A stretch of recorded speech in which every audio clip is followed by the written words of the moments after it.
For a temple to exist, a temple must be destroyed. Friedrich Nietzsche. In a chaotic world where anxiety consumes us and uncertainty paralyzes us, an ancient philosophy reemerges as the great promise of peace: Stoicism. Millions seek in stoic resilience and emotional control, in the serene acceptance of fate, the key to an imperturbable life. But what if I told you that the most radical thinker in history, Friedrich Nietzsche, would look upon all this popularity with contempt? He, the philosopher who invited us to embrace life in its brutal totality, who forged concepts like the will to power and the overman, saw Stoicism not as a virtue, but as a symptom of weakness, a philosophy for those who, incapable of fighting, chose to surrender and call that surrender wisdom. Today, we will delve into the most provocative clash in philosophy, the duel between apparent Stoic calm and Nietzsche's creative fury. You will understand why the philosopher with a hammer saw Stoicism as a loser's philosophy, uncovering what he considered the trap of passive acceptance and the illusion of Stoic control. Prepare yourself, for what you are about to hear may shake your certainties and force you to choose resignation or the brutal creation of your own greatness. Chapter 1. What the world admires in Stoicism and Nietzsche detests. In the popular imagination, the Stoic is the individual who remains unshaken in the face of adversity, who controls their emotions, accepts what they cannot change, and finds serenity even in the eye of the storm. We admire Seneca, Marcus Aurelius, Epictetus for their wisdom in dealing with pain, loss, and injustice. They teach us to focus on what is within our control, our reactions, and to accept what is not, external events. But Nietzsche would bring his hammer down on this image. For him, this virtue would be a subtle form of life denial. When the Stoics said, "Live according to nature," Nietzsche would retort, "But what nature? Nature as it is, in its chaos, in its cruelty, in its untamed beauty and ugliness? Or nature as you, the Stoics, wish it to be, orderly, rational, predictable, so that you can live in peace?" Nietzsche saw falsehood in this, an attempt to dominate reality, not by force or creation, but by the submission of one's own will. Trying to control the uncontrollable by changing oneself so as not to be affected by the external is not, for Nietzsche, an act of strength, but a cunning symptom of weakness. It is a way of saying, I cannot change the world, so I will change myself so that the world does not affect me. Thus, I pretend to win, when in reality, I merely adapt to my own impotence. The tranquility of Stoicism, so praised, could be seen by Nietzsche as a peace of cemeteries, a flight from the vital turmoil, from passion, from transformative suffering, from the true chaotic dance of existence that forges the strong man. Chapter 2. The trap of passive revaluation, the hidden resentment. And here we come to the core of Nietzsche's critique, a brutally honest concept: resentment. For Nietzsche, resentment is the creative force of the weak.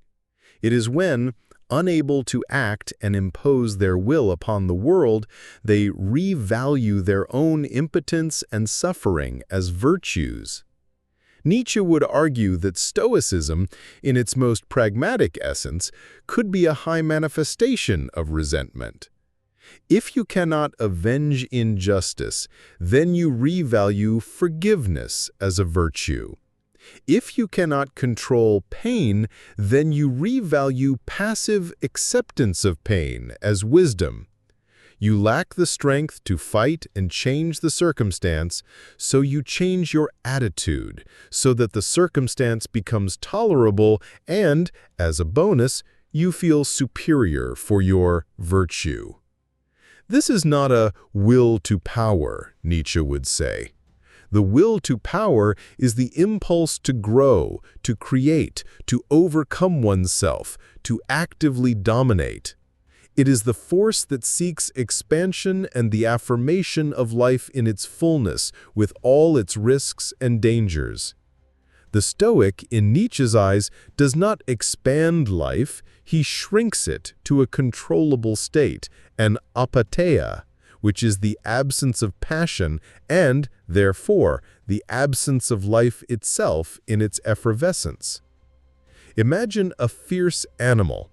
If it is caged, it might spend its energy banging on the bars, trying to break free, or it might, over time, resign itself, accept the cage, and find peace in its passivity, becoming indifferent to its condition as a prisoner.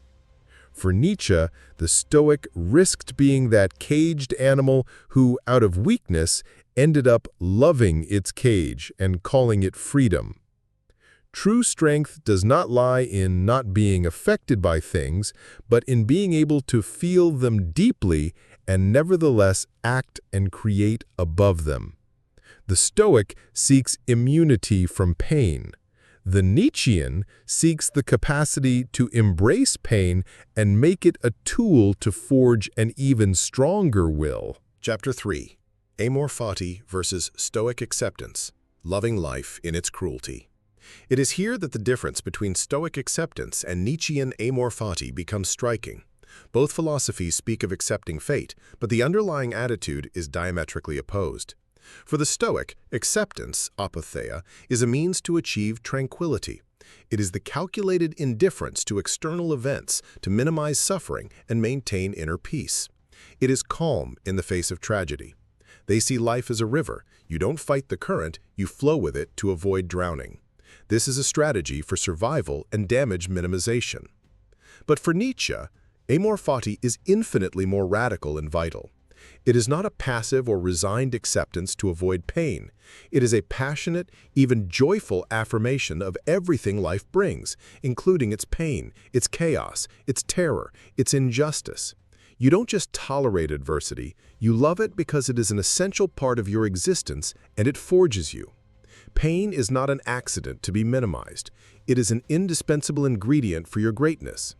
Think of the difference between a frozen lake, Stoicism in Nietzsche's view, and an erupting volcano, Nietzschean life. The frozen lake is calm, imperturbable, unaffected by storms, but there is no fervent life there. The volcano is chaotic, dangerous, painful, but it is the source of new land, new life, of an overwhelming power. Nietzsche wants you to be the volcano, not the lake. He wants you to dance with the chaos of life, to embrace your deepest passions, even the dangerous ones, to be burned in the forge of suffering, to be reborn even stronger, more authentic, more you. The Nietzschean's joy does not come from the absence of turmoil, but from the affirmation of life in the turmoil itself. The Nietzschean overman does not hide from life, he faces it in its fullness, with an exuberance that transcends conventional good and evil, creating his own values from his overflowing will to power. He is not content to be a wise man who resists, he becomes a god who creates. Conclusion. The final challenge, your life, your brutal masterpiece. So which path do you choose? The calm, often passive path of the Stoic who seeks peace in indifference, or the brutal and creative affirmation of the Nietzschean who finds greatness in the passionate embrace of life's totality, including its pains and fears. Nietzsche challenges us to go beyond mere resistance.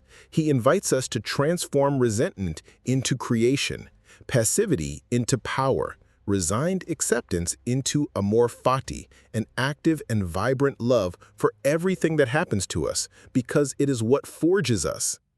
Your life is not just to be endured. It is to be a brutally authentic masterpiece sculpted by every scar, every overcoming, every unconditional yes you give to your own destiny. The moment is now.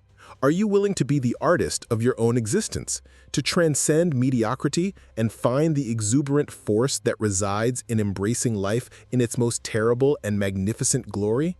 If this message has resonated with you, if you are ready to question your certainties and embrace a more radical strength, write in the comments, "I am the volcano." Share this video with someone who seeks true strength. And of course, subscribe to the channel and activate the bell icon to continue challenging your thinking and building a life that overflows with power in Nietzsche's way. Life does not ask for conformity. It awaits your most audacious affirmation. The moment is now. Are you ready to go beyond?